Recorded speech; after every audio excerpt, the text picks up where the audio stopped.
नमस्कार, तिब्बत टीवी के हिंदी प्रसारण में आप सबका स्वागत है। तिब्बत टीवी की साप्ताहिक हिंदी समाचार में हम दर्शकों को परम पावन दलाई लामा, वर्तमान तिब्बत की परिस्थिति, निर्वासन में तिब्बत और तिब्बत मुक्ति साधना के संदर्भ में जानकारी प्रस्तुत करते हैं। आपके साथ मैं हूं तेंजिन नोरबू। आगे देखिए इस सप्ताह के प्रमुख समाचार। परम पावन दलाई लामा और केंद्रीय तिब्बती प्रशासन के नेतृत्व ने जापान के नव निर्वाचित प्रधानमंत्री को बधाई दी। परम पावन दलाई लामा ने माइंड एंड लाइफ के आयोजकों और प्रतिभागियों से मुलाकात की। अध्यक्ष खेम्बो सोनम तेम्फिल ने सेराजे मठवासी संस्थान के दीक्षांत समारोह को संबोधित किया। सिक्यों पेम्बा त्सिरिंग ने बर्लिन में जर्मन विधायक और तिब्बत समर्थकों से मुलाकात की। उपसभापति डोमा त्सिरिंग तेखांग ने जापानी संसद से मुलाकात की। यूरोपीय संसद ने पेंशन लामा की बिना शर्त रिहाई की मांग की। तिब्बतियों ने परम पावन दलाई लामा को अमेरिकी कांग्रेशनल गोल्ड मेडल पुरस्कार से सम्मानित किए जाने की 18वीं वर्षगांठ मनाई। साप्ताहिक अवलोकन करुणा वर्ष का उत्सव।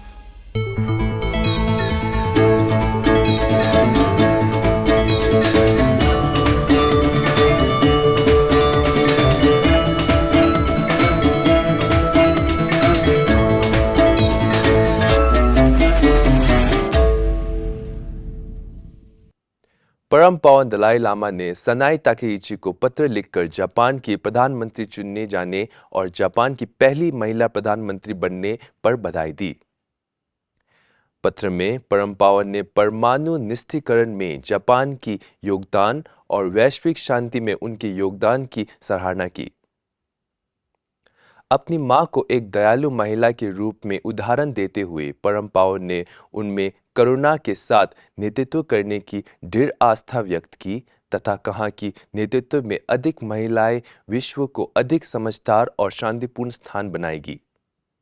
निर्वासित तिब्बती संसद के अध्यक्ष खेम्बो सोनम तेम्फिल और केंद्रीय तिब्बती प्रशासन के सिक्यों पेम्बा त्सिरिंग ने भी तिब्बती मुद्दे के लिए जापान के दीर्घकालिक समर्थन के लिए आभार व्यक्त करते हुए प्रधानमंत्री को बधाई दी।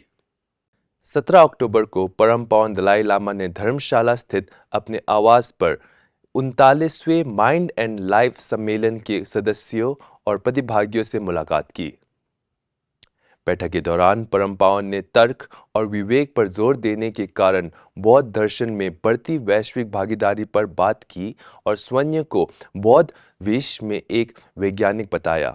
39वें सम्मेलन में मन, कृत्रिम बुद्धिमत्ता और नैतिकता पर चर्चा केंद्रित थी, जिसमें लगभग 20 विद्वान, वैज्ञानिक, विशेषज्ञ, गेशे और गेशिमा उपस्थित थे।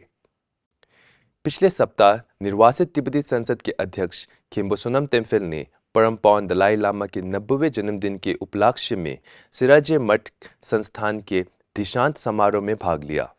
इस कार्यक्रम का एक महत्वपूर्ण आकर्षण सेराजे मठ संस्थान के बीए ऑनर्स के पहले बैच के छात्र का स्नातक होना था।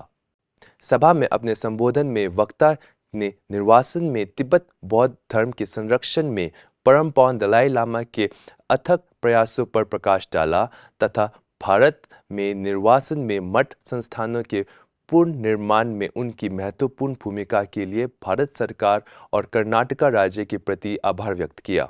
विशेष अतिथि के रूप में कर्नाटक सरकार के माननीय उच्च शिक्षा मंत्री डॉक्टर MC सुधाकर, शर्बा छोचे रिम्पुचे जेसुन गावांग जोर्देन, सेराजे मठ संस्थान के मठाधीश गेशे टशी छेदार, मैसूर विश्वविद्यालय के माननीय कुलपति प्रोफेसर लोकनाथ NK और निर्वासित तिब्बती संसद के कई सांसद मौजूद थे।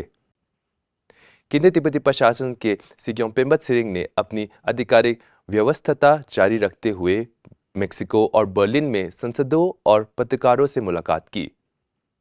इन मुलाकातों के दौरान सिक्योंग ने बदलती भू राजनीतिक गतिशीलता, तिब्बत में तिब्बतियों के लिए सभी प्रकार की स्वतंत्रता के अभाव के बीच तिब्बत के मुद्दे को वैश्विक मंच पर रखने के लिए केंद्रीय तिब्बती प्रशासन और आम चुनाव तौर पर तिब्बती लोगों की भूमिका पर प्रयासों को रेखांकित किया और मध्य मार्ग दृष्टिकोण नीति के माध्यम से चीन के साथ बातचीत को बढ़ावा देने के लिए केंद्रीय तिब्बती प्रशासन की प्रतिबद्धता की पुष्टि की।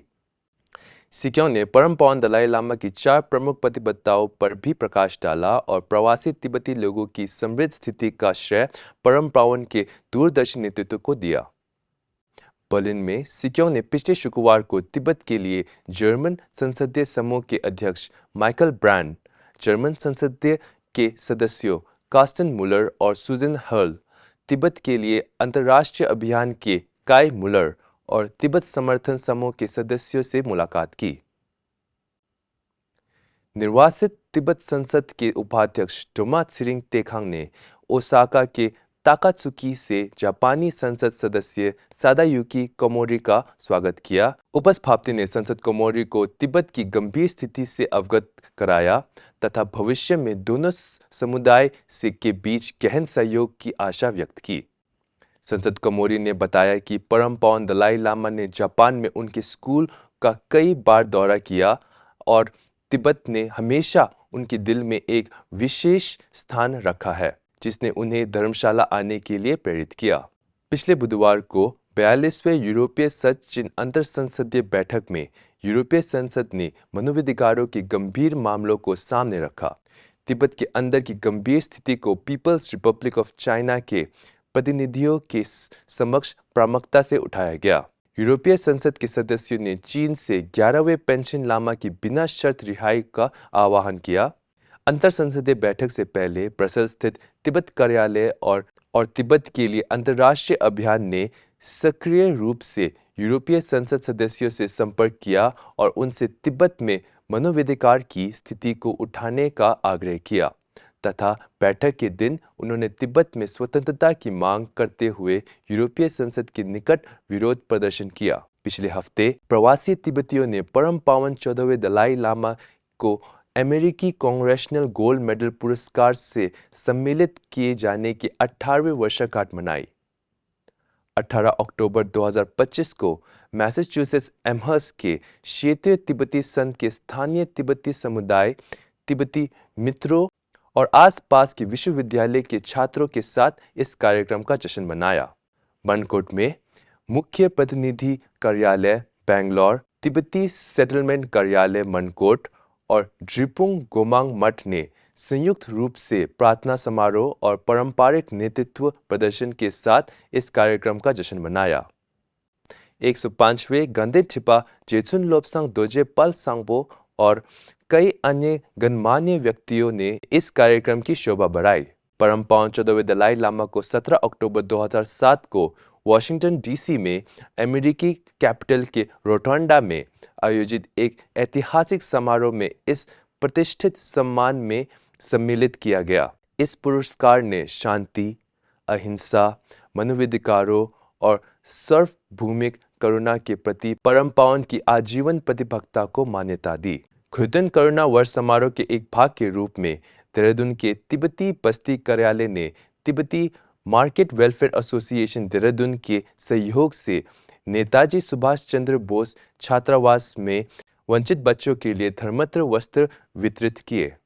सोनामलिंग तिब्बती सेटलमेंट खुदन समिति ने लद्दाख के लोगों के प्रति समर्पित सेवा के लिए अस्पताल के कर्मचारियों को सम्मानित करके इस कार्यक्रम का जश्न मनाया।